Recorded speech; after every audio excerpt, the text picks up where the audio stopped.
better offense. First of all, I would have been the best offensive player on that court. I would have probably made Timmy 2. He probably would have been the 2, but I would have been like, I'm good. You be the 1.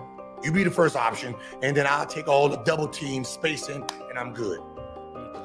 So you would have been catching, shooting. Because Tony Parker wasn't. Listen, I'm gonna just be honest. Tony Parker wasn't a good defensive player. Ginobili wasn't a great defensive player. But as a team, the scheme was good enough. That's all. But there were some great defensive teams like Detroit Pistons. Individually, they was weak. So I'll go at Chauncey, I'll go at Rip, and if I have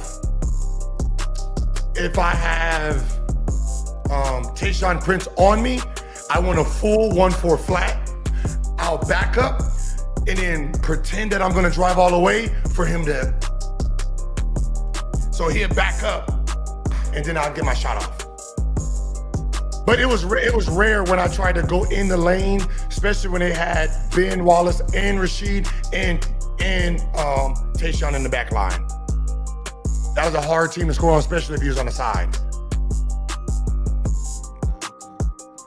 All right, chat. I just wanted to see, the one thing about hypotheticals, we always assume defensive scheme responsibilities. We gotta put our eyes on it, man. Okay, but what is the result of if you replace Tony Parker with yourself? Oh no, that's easy work. I don't worry about that. That's none of the debate right there. Right? Everybody felt that. Like Billups felt that. I mean, it was, there's just some positions niggas be like everybody who was 6 men at the time, man, I can do what Ginobili did, but they couldn't because that nigga was a little different too.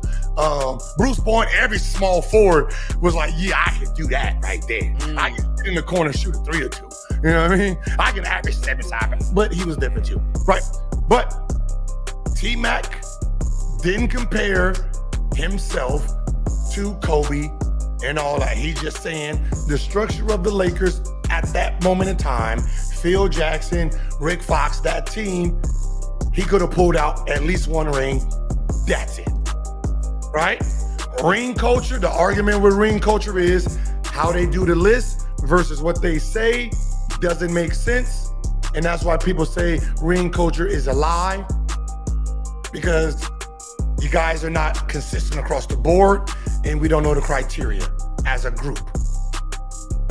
For us to look at this and say, okay, this makes sense. But if we look at the top 75, we look at the list like, Kobe got 5, Shaq got 4, Oscar Robertson has 1. That don't make sense. It really don't. If you a second option,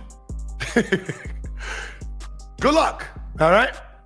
The top 75 list lets you know they don't give a fuck about you as a second option, nor as a third, right? So what you do as the individual is more important than if you're a second option ring getter in the media's mind from their media list is what the research is being shown.